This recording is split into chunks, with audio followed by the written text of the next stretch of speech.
여러분 안녕하셨습니까? 양영태 TV의 양영태입니다. 오늘은 2024년 8월 23일이 되겠습니다. 여러분, 지금 민주당과 이 야당들이 이 조국당이니 뭐니 진보당이니 반 대한민국적인 정당들이 이 법조 10년 이상 법관 임용을 자기들이 주장을 했어요. 그런데 김선수라는 대법관, 이거 좌파 중에 빨간 대법관의 우두머리입니다. 이 김선수가 퇴임을 했습니다. 퇴임을 했는데 이 퇴임사에선 5년 하자.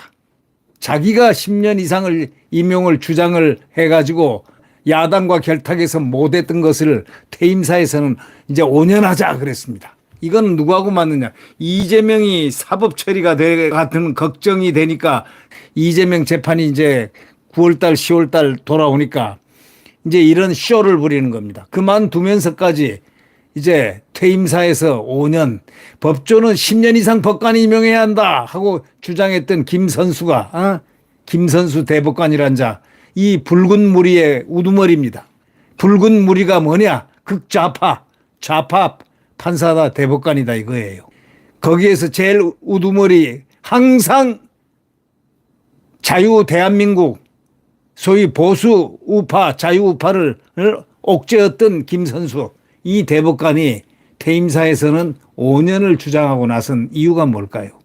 이거는 바로 교활한 바로 민주당의 술책입니다. 왜? 그것과 연결이 돼 있죠.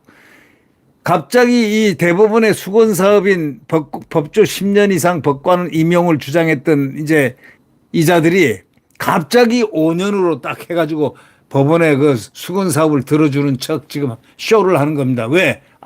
앞에 재판 선고가 있으니까 좀 무죄 좀 내달라 이런 얘기입니다.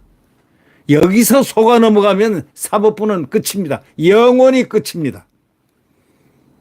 여기서 속아 넘어가면은 이 김선수라든가 이 야당 이재명 이런 자들에게 속아 넘어가면은 그 다음에는 판사들 토사구팽된다는 사실을 분명히 사법부는 알아야 될 겁니다. 김선수, 이동원, 노정희 대법관이 퇴임했습니다. 이 김선수라고 그러면은 정말 자유 우파에게는 아주 징그러운 존재입니다. 네. 이름만 들어도 징그러운 존재입니다. 김선수 대법관이 퇴임사에서 뭐라고 그랬느냐. 법관을 법조 경력 5년 이상인 사람 중에서 임용하는 방안을 유지해야 한다 이래 말했습니다. 참 뻔뻔스럽죠.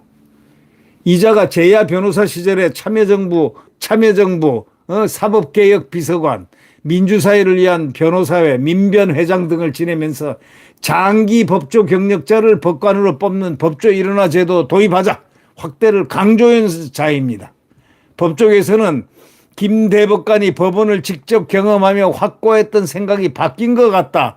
이런 얘기가 나옵니다. 바뀐 것 같다. 이제 법원을 직접 경험하면서 확고했던 생각이 바뀐 것 같다. 이건 좋게 얘기해 주는 거지만 이거는 민주당이 지금 교활하게 이 얘기를 주장을 합니다. 5년으로 하는 법안을 발의했습니다. 그러니까 이 법안을 발의하면서 이 김선수하고 딱 맥을 맞춘 겁니다. 아주 고약한 자들입니다. 이 극좌파들은요, 이 민변 극좌파들은요, 이 민변 회장까지 한 사람인데 이 사람이 바로 이 문재인 때 아주 주도를 했습니다. 이 김 대법관, 이 김선수가 어저께 대법원 중앙홀에서 열린 퇴임식에서 신규 법관의 임용 트랙을 다양할 필요가 있다 하면서 법관 임용 제도가 개선돼야 한다. 이거는 완전히 선심을 쓰고 나가겠다. 그리고 이 맥이 다 닿았습니다. 아주 정치법관입니다. 현재 법원은 최소 5년 이상 법조 경력을 쌓은 검사나 변호사를 법관으로 뽑고 있는데 현행 법원 조직법에 따라 내년부터 요구되는 법조 경력은 7년, 2029년부터는 10년 이상으로 늘어납니다. 이 김 대법관은 신규 법관 임용 자격을 법조 경력 10년 이상으로 하는 현행 법조 일원화 제도는 1심 재판의 원칙적 단독화와 예외적 합의부 대등 구성을 전제로 한 것이다. 이러면서 그런데 여전히 지방법원은 합의부 사건의 비중이 높고 하비브 재판에 대한 국민의 요구도 높다. 그래서 하비브 배석 판사 임명의 필요성도 여전히 존재한다. 그래가지고 당시에 법조 1원화를 도입할 당시의 구상과 현실이 다르다는 것이다. 참 웃기는 사람들이 다 있습니다. 이게 이것과 더불어 말이죠. 이재명 대표 선거를 앞두고 이 사법부의 그 이런 수건 해결을 해결사로 나선 야당입니다. 마치 사법부를 수건 사업을 해결해 주는 것처럼 이런 식으로 나섰습니다. 김용민 등 법관 자격 완화 법안을 만들어서 발의 7명이 3년 전에 똑같은 법은 반대해놓고 이제 3년이 지나고 난다면은 그 법을 해서 법원한테 선심을 씁니다. 입장 바꾼 이유는 국민한테 반드시 설명해야 됩니다. 김용민 법을 하면서 이 법을 완전히 자유대한민국 헌법을 위반하고 지 맘대로 해는 대통령을 갖다가 대통령이 당선되자마자 당선자 시절 2개월도 안 돼가지고 말이죠. 취임한 지 2개월도 안 돼가지고 뭐 한 줄 아십니까? 대통령 탄핵을 주장했던 자입니다. 최초로 김용민이라는 자. 이 자 눈여겨서 이름을 외워둬야 할 것입니다. 법원의 수건 사업이 있는데 바로 법관 아까도 말했지만 임용할 자격을 완화를 시켜주겠다. 지금 이렇게 나가고 있습니다. 국민의힘이라든가 이런 데서는 법원 사법부에 대해서 5년 경력자면 된다. 이렇게 했는데 이들은 안 된다. 10년이다 하고 신통을 부렸습니다. 이제는 똥줄이 급했죠. 왜? 이재명 이제 재판이 이제 9월달, 10월달 이제 앞으로 줄줄이 있으니까 딱 눈앞에 닥치니까 법원의 수건 사업, 법관 임용 자격을 완화시켜 가지고 10년으로 만들어 주는 것. 그래서 판사는 10년 이상 경력을 쌓은 10년 이상을 5년으로 줄여주는 것. 이걸 갖다가 딱 내놨습니다.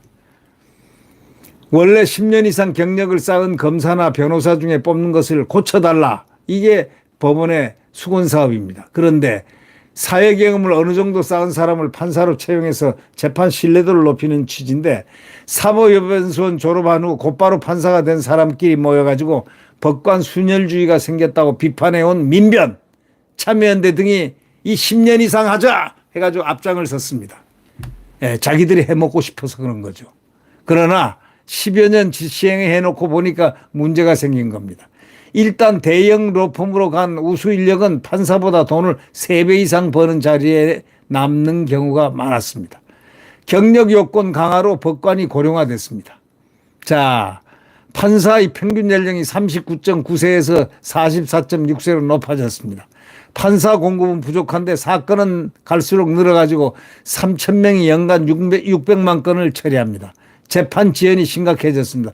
조의대 대법원까지 나서 법관 자격을 완화하는 방향으로 법을 다시 고쳐야 한다고 주장합니다. 재판이 늘어질수록 손해를 보는 건 국민인데 판사 수를 늘려야 한다는 법원 주장은 완전히 일리가 있습니다.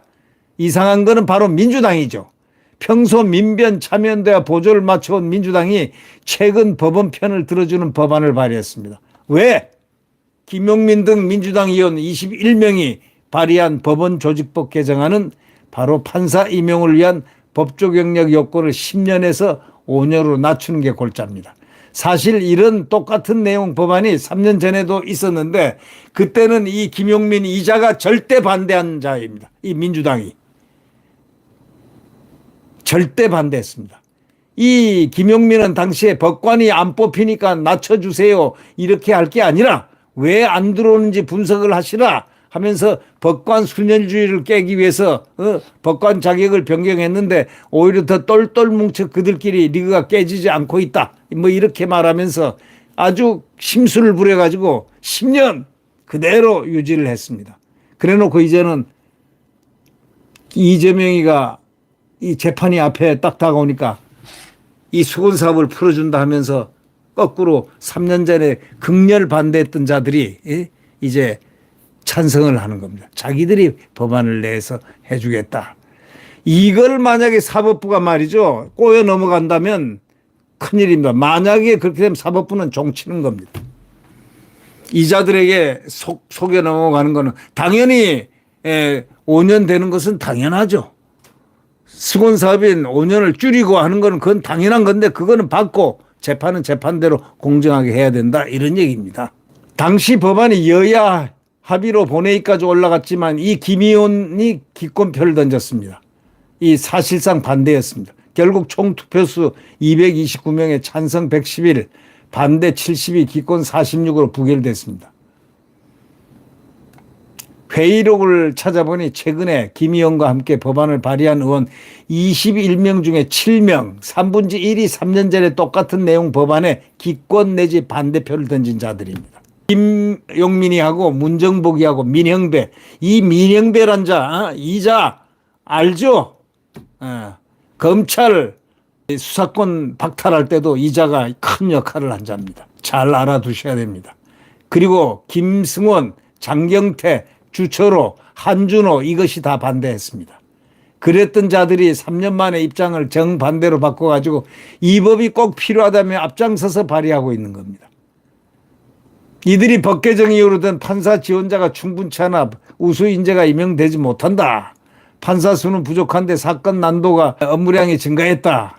사건 처리 지연이 심각하다. 뭐 이러면서 말이죠. 그때는 반대했던 자들이 무슨 이유로 입장을 바꿨는지 납득할 만한 설명은 안 내놓고 있습니다.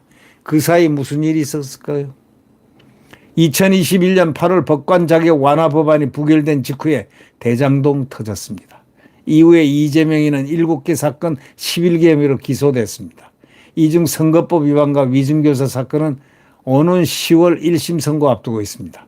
민주당이 이 대표 선고를 앞두고 법원의 수건 사업을 들어주는 법안을 처리해서 관계 개선을 노리는 거 아니냐 그렇게 언론은 보고 있습니다.